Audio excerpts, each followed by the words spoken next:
Good day to you. This is Anagalactic. About mid-February, I believe it's the 20th, a Thursday in Chico, California. Over here you'll see the moon. Now comparing what's on this side of the screen with what is on this side of the screen, which do you think is more important? Hesitate before you answer. I'm a human, and that's the moon. Which one is more important? Hesitate before you answer. I'm leading you into a trap.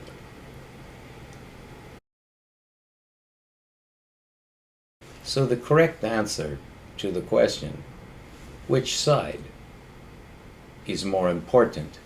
The human, in this case myself, but it could be any human, and what is over there?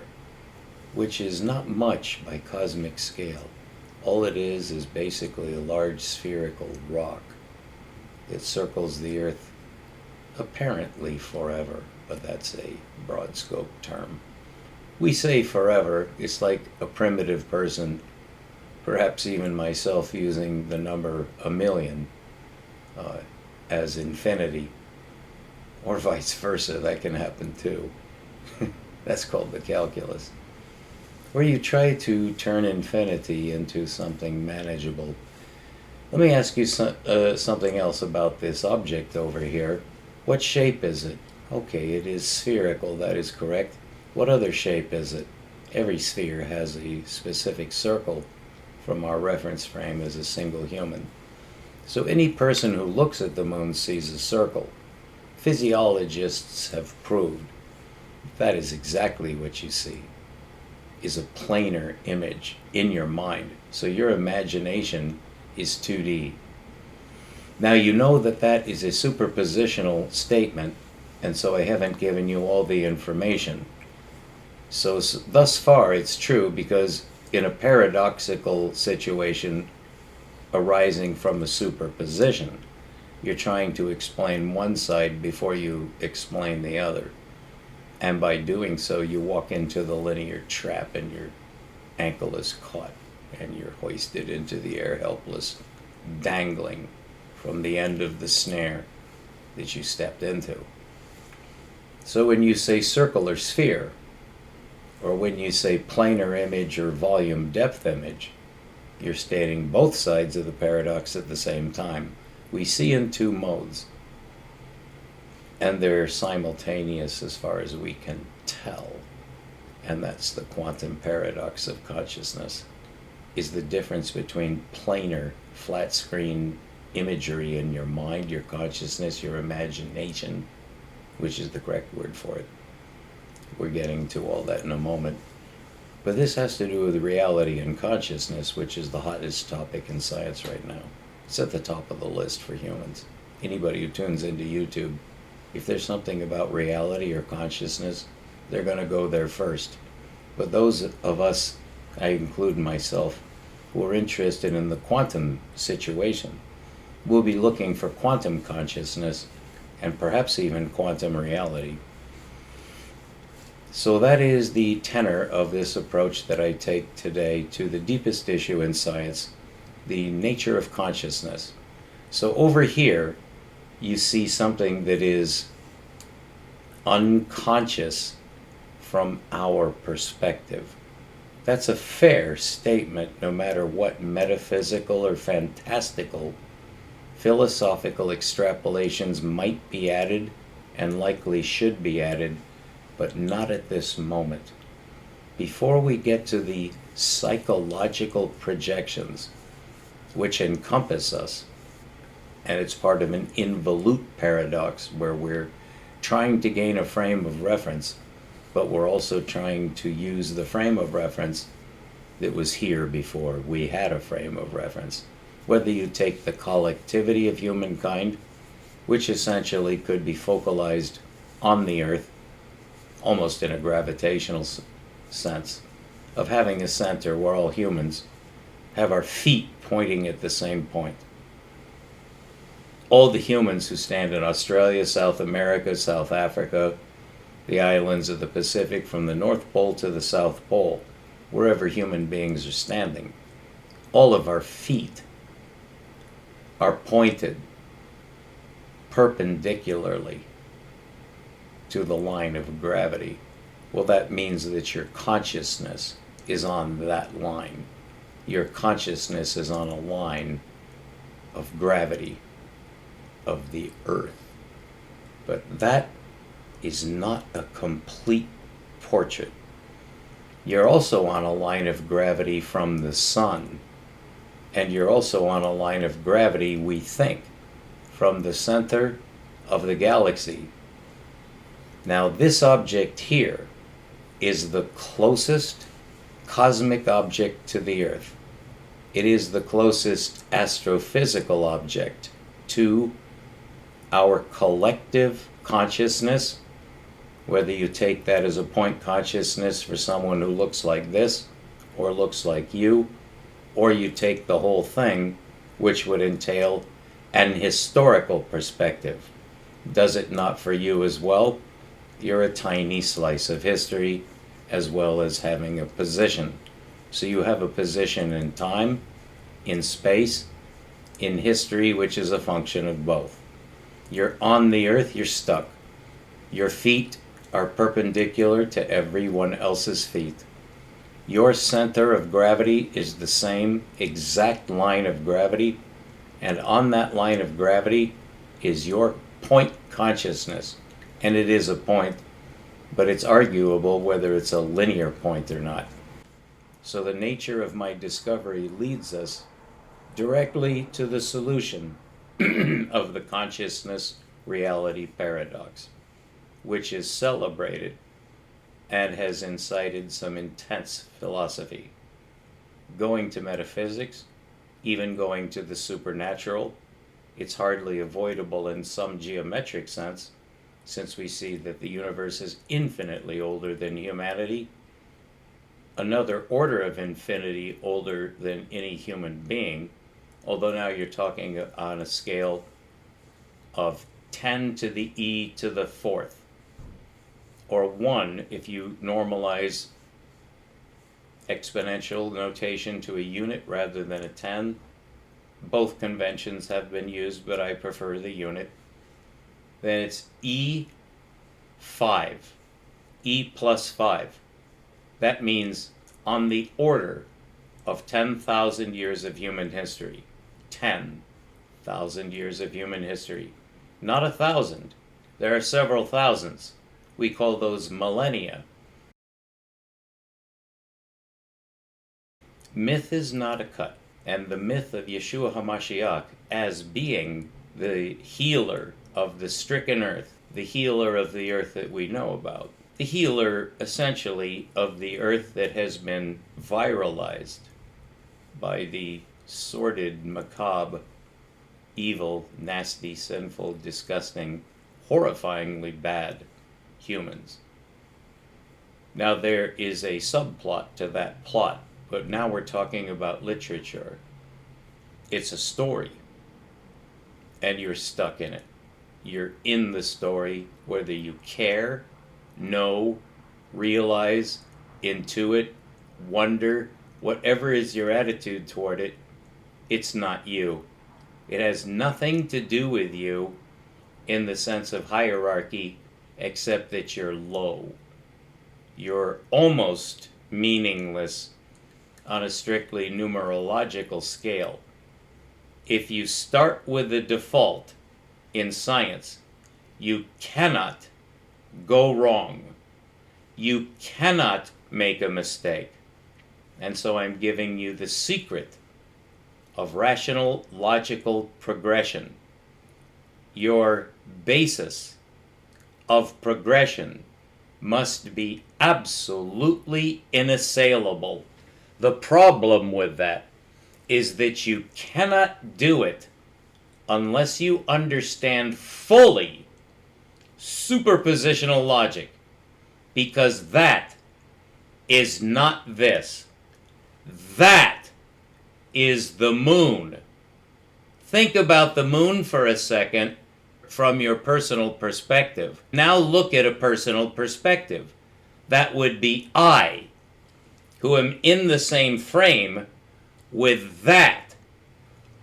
What is the relationship between this and that? That is the problem of consciousness reality, or reality consciousness, and you have to solve both simultaneously to get the right answer, but you still cannot do it. You know why? You don't know how to begin, and I'll show you why you can't know how to begin. There are two ways to begin, and with linear logic, you cannot start. We always have a frame of reference. Albert Einstein drew that out magnificently. And if you want a general or special frame of reference, there are certain forms of mathematics which will support your linearization of time to match your linearization of space. We are not concerned with that here.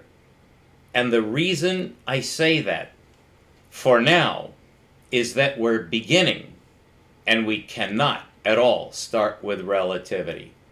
That is right out.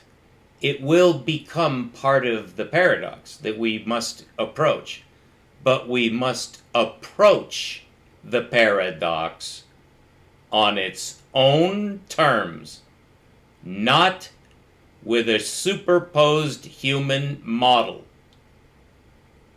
So if you think that relativity is a universal frame of reference, I will engage you in debate, and you will recant your heresy. So that's the beginning of my laying down of the law. This is how you begin. Whatever I say next is the only way to begin. And I have to say it that way, no matter what your emotional reaction. Because if you begin with a linear logical frame of reference, you will be sucked into Einsteinian relativity. And that's the end of you. And I can name some names now that demonstrate the horror of falling into the linear trap when trying to engage what science wants to engage to answer the questions for humans that they need to have answered. What is the difference between that and this? That's you, not me. Don't think of this as me. I would be proper there since it's the subject. That is heaven. This is the world, not earth. This is the world. I'm pointing at the world, not the earth. You know where the earth is? It's outside of this picture. But is that thing in the world? No. Is it in the earth? Yes. It's a satellite of the earth by the force of gravity. But am I part of that? No, because I am part of the world, and the world is part of the earth, but there is no connection between the human world and the earth. No connection in this extended sense. That moon, that satellite of earth, forms the firmament, and that is the only meaning of the firmament in Genesis. In the opening of Toledoth 0, I'm a Bible scholar, so I'm going to speak formally over your shoulder for when the pros come and review this. That is the biblical firmament. It's the divisor between heaven and earth. It separates between the world of evil, self-genocidal virus-like creatures called humans that are destroying the earth. And they are slated now to succeed. I will not tell you if there is perhaps an intervention, because that would be called the apocalypse of Revelation. So we've gone from the beginning of the Bible to the end of the Bible based on a discussion of that. And I'm not pointing at the moon. I'm pointing at the earth. Right on a straight line through the bottom of my feet, perpendicular to my feet, whereby if I stand up from my chair, as I direct my students in grade school to do, so that they will overcome relativistic bullshit, they will overcome linear bullshit, because they, in my class, will understand what that is in relation to themselves as very small, helpless human beings who need to know what's going on around them and the world, which they must learn to deal with. Your children are my children, and the one whom I serve is jealous for innocent children. If you don't teach them what that is, I will. And if you get in my way, you're going to parental prison. I will teach your children. Their current teachers are going to be choked by somebody. Guess who? Is impossible to say. Who might choke your relativists, your linearists, and your Zionist evolutionists. Zionist evolutionists. They've gotten into the American science system. Halton Christian Arp was murdered in cold blood by these bastards who teach your children that they're from amoebas. Is that right? Because Charles Darwin said so? No. It's because the Sanhedrin said so. You want to take me to court? Let's go. I'll soak you for every penny you have. Jealousy is a form of love. I will choke your children's teachers out, or I will fail. And that's my promise to you. So, now that you know who I am, who am teaching you about that, that is a sphere. But you don't see it, do you? What do you see? What do your children see? What did you see when you were a child? Yeah, it's a circle. It's a circle. A circle is not a line. And that's the end of Einsteinian, hypercubic, relativistic cheating. And I'm trying to remember your name, you bastard. As soon as I remember your English fuck-ass name, I'm going to say it. But I can't remember it, because I've drummed you out of my memory. You Einsteinian fool. All Einsteinians are retarded. And they're teaching your children that the universe came from something in their mathematical mind. I'm here to tell you, they have envisioned no such thing. And as they claim to be scientists, I'm here to choke them out in the cage. I'm here to fight for the souls of your children. That's you, darling, not your children. I couldn't care less about your children.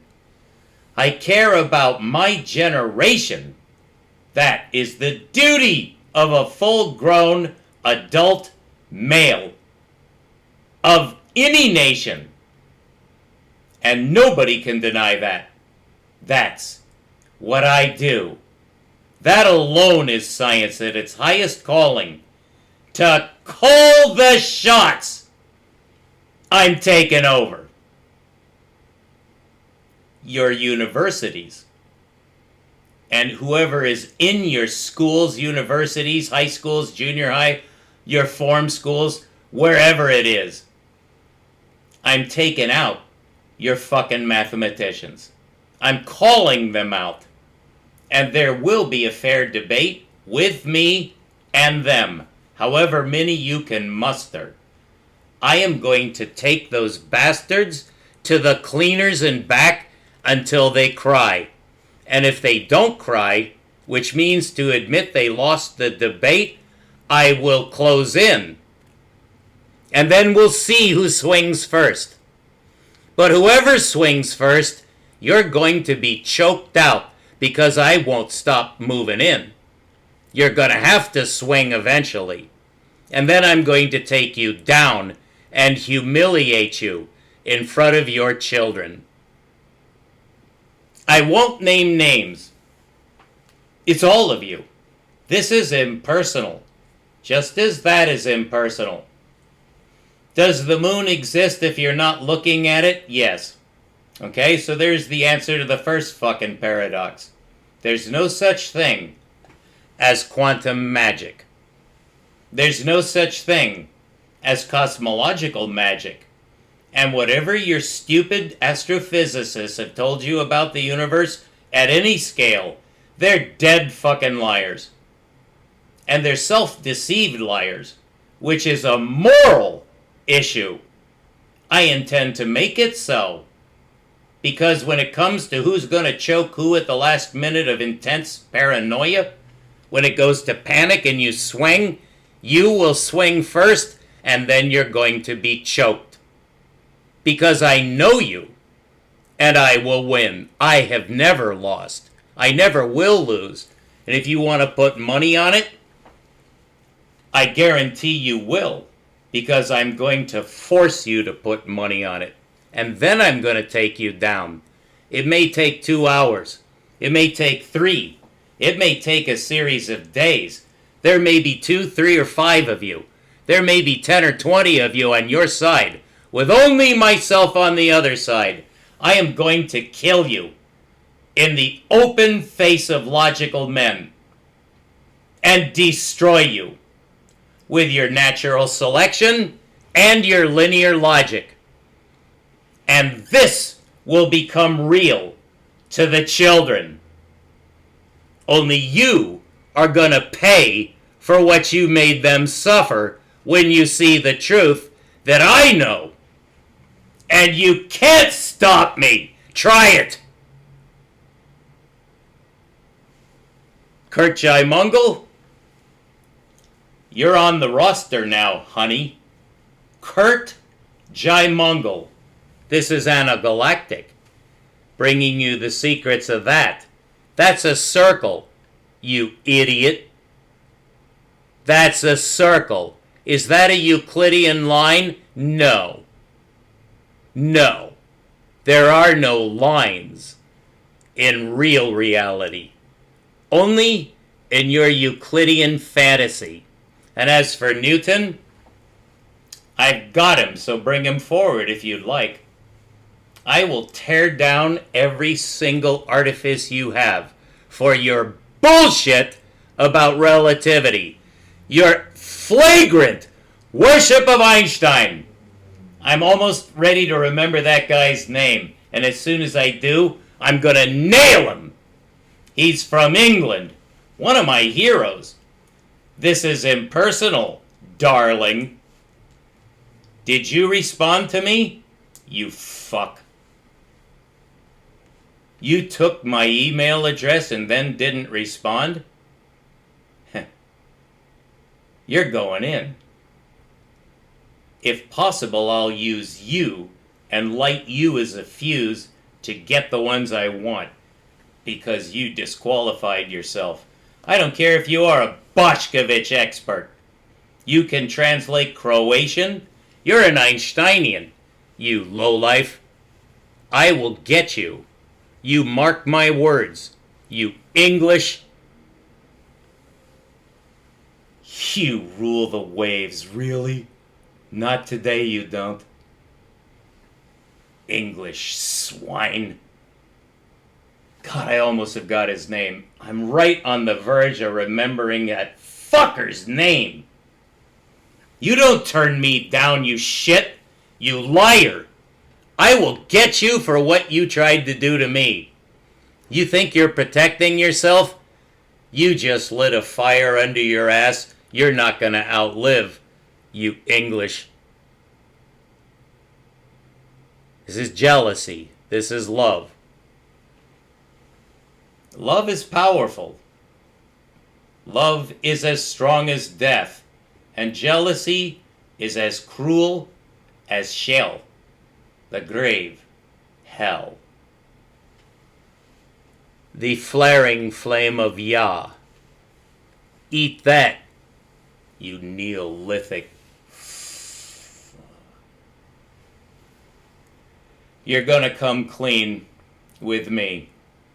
You stepped on the wrong foot. Nice going. Ugly. Einsteinian. Retard. Elton John. The only real Queen of England. I'm a Scotsman. Take that. I'm just about to remember his name. I want to look it up just so I can nail him by name. Heaven is protecting us both for now. Not for much longer, she won't. Stay tuned and keep looking up. This is Anagalactic, bringing you the secrets of the universe. Guess who else is? Zippity-doo-dah. Zippity.